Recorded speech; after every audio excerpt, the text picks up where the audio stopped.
നമസ്കാരം. ലോക്സഭാ തെരഞ്ഞെടുപ്പ് ഫലമറിയാൻ ഇനി 5 ദിവസം കൂടി മാത്രം. ഇക്കുറി ദക്ഷിണേന്ത്യയിലെയും കിഴക്കൻ മേഖലയിലെയും മിക്ക സീറ്റുകളും ബി.ജെ.പി നേടുമെന്ന് കേന്ദ്ര ആഭ്യന്തരമന്ത്രി അമിത് ഷാ NDTVക്ക് നൽകിയ അഭിമുഖത്തിലാണ് ഷാ ഇക്കാര്യത്തിൽ ആത്മവിശ്വാസം പ്രകടിപ്പിച്ചത്. ബംഗാൾ, ജാർഖണ്ഡ്, ബീഹാർ, ഒഡീഷ എന്നീ സംസ്ഥാനങ്ങളടങ്ങുന്ന കിഴക്കൻ മേഖലയിൽ ബി.ജെ.പി ഏറ്റവും വലിയ കക്ഷിയായി മാറും. കർണാടക, തെലങ്കാന, ആന്ധ്രാപ്രദേശ്, കേരളം, തമിഴ്നാട് സംസ്ഥാനങ്ങളിലും ഗണ്യമായ നേട്ടമുണ്ടാക്കും. ഒഡീഷയും 21 ലോക്സഭാ സീറ്റിൽ 17ഉം 147 നിയമസഭാ സീറ്റിൽ 75ഉമാണ് ബി.ജെ.പിയുടെ ലക്ഷ്യം.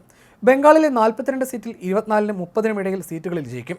തെലങ്കാനയിൽ 17ൽ 10 സീറ്റെങ്കിലും ജയിക്കും. ആന്ധ്രയിൽ തങ്ങളുടെ മുന്നണി സർക്കാർ രൂപീകരിക്കുകയും ഗണ്യമായ ലോക്സഭാ സീറ്റുകൾ നേടുകയും ചെയ്യും. വടക്ക് പടിഞ്ഞാറൻ മേഖലയിൽ സ്വാധീനമുറപ്പിച്ച ബി.ജെ.പി ഇത്തവണ കിഴക്കൻ ദക്ഷിണ മേഖലകളിൽ കാലുറപ്പിക്കാനാണ് ശ്രമിക്കുന്നത്.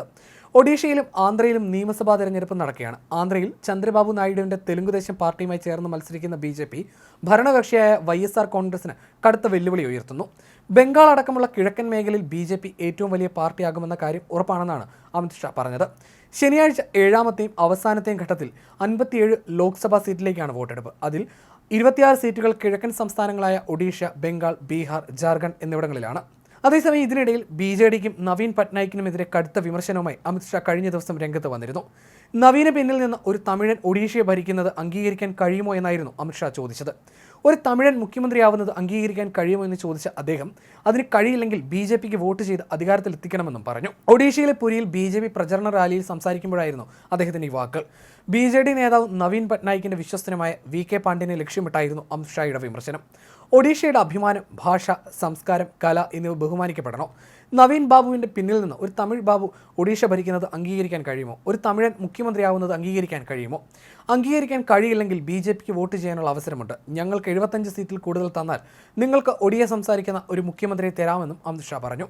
ജഗന്നാഥ ക്ഷേത്രത്തിലെ രത്നഭണ്ഡാരത്തിന്റെ താക്കോല് കാണാനില്ല. അതിനെക്കുറിച്ചുള്ള അന്വേഷണ റിപ്പോർട്ട് പുറത്തുവിടണ്ടേ? ക്ഷേത്രത്തിന്റെ 4 വാതിലുകളും അടച്ചിട്ടിരിക്കുകയാണ്, അത് തുറക്കേണ്ടേ?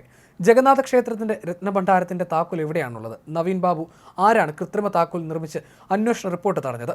ഒഡീഷയിൽ അധികാരത്തിലെത്തിയാൽ 100 ദിവസത്തിനുള്ളിൽ അന്വേഷണ റിപ്പോർട്ട് പുറത്തുവിടുകയും കുറ്റവാളികളെ ജയിലിൽ അടയ്ക്കുകയും ചെയ്യുമെന്നും അമിത് ഷാ പറഞ്ഞു. ഭദ്രകിലെയും ജാജ്പൂരിലെയും റാലികളിലും അമിത് ഷാ ബി.ജെ.ഡിക്കെതിരെ ആഞ്ഞടിച്ചിരുന്നു. ജൂൺ 4-ന് നവീൻ പട്നായിക് മുഖ്യമന്ത്രിയാവില്ലെന്ന് പറഞ്ഞ അദ്ദേഹം അന്നു മുതൽ പട്നായിക് മുൻ മുഖ്യമന്ത്രിയെന്ന് വിശേഷിപ്പിക്കപ്പെടുമെന്നും പറഞ്ഞു. 21ൽ 17 ലോക്സഭാ സീറ്റുകളിൽ ബി.ജെ.പി ജയിക്കും. 75ലേറെ നിയമസഭാ സീറ്റുകൾ നേടുമെന്നും അദ്ദേഹം അവകാശപ്പെട്ടു. ഭദ്രകിലും VK പാണ്ഡ്യനെ പരോക്ഷമായി അമിത് ഷാ വിമർശിച്ചു. താമര ചിഹ്നത്തിൽ വോട്ട് ചെയ്താൽ സംസ്ഥാനം ഭരിക്കാൻ ഒരു ഓഫീസർക്ക് പകരം ജനസേവകനെ ലഭിക്കുമെന്ന് അദ്ദേഹം പറഞ്ഞു. ബി.ജെ.പി അധികാരത്തിലെത്തിയാൽ തൊഴിൽ തേടി യുവാക്കൾക്ക് പുറത്തു പോകേണ്ടി വരില്ല, വ്യവസായങ്ങൾ കൊണ്ടുവരുമെന്നും അമിത് ഷാ വാഗ്ദാനം ചെയ്തു. ഇതിനിടയിൽ രാഹുൽ ഗാന്ധിക്കെതിരെയും അദ്ദേഹം കഴിഞ്ഞ ദിവസം വിമർശനം ഉന്നയിച്ചിരുന്നു. രാഹുൽ ഗാന്ധിയുടെ വരവോടെ കോൺഗ്രസിന്റെ പെരുമാറ്റ രീതിയിൽ മാറ്റം വന്നെന്നും രാഷ്ട്രീയത്തിന്റെ നിലവാരം ഇടിഞ്ഞെന്നുമായിരുന്നു അദ്ദേഹത്തിന്റെ വിമർശനം. സർക്കാർ രൂപീകരണത്തിന് ആവശ്യമായ സീറ്റുകൾ ആദ്യ 5 ഘട്ടങ്ങളിൽ നിന്ന് തന്നെ ബി.ജെ.പി നേടിക്കഴിഞ്ഞുവെന്നും ഇന്ത്യൻ എക്സ്പ്രസിന് നൽകിയ അഭിമുഖത്തിൽ അമിത് ഷാ അഭിപ്രായപ്പെട്ടിരുന്നു. പാർലമെന്റിൽ പ്രതിപക്ഷവും ഭരണപക്ഷവും എന്തുകൊണ്ടാണ് ഇത്ര വിദ്വേഷത്തോടെ പെരുമാറുന്നതെന്ന ചോദ്യത്തിന് മറുപടി നൽകിയായിരുന്നു അദ്ദേഹം. എൻ്റെ അഭിപ്രായത്തിൽ രാഹുൽ ഗാന്ധിയുടെ പാർട്ടി പ്രവേശനത്തിന് ശേഷമാണ് കോൺഗ്രസിന്റെ പെരുമാറ്റത്തിൽ മാറ്റം വന്നത്. ഇതിനുശേഷം രാഷ്ട്രീയത്തിന്റെ നിലവാരം ഇടിഞ്ഞു എന്നായിരുന്നു ഷായുടെ വിമർശനം.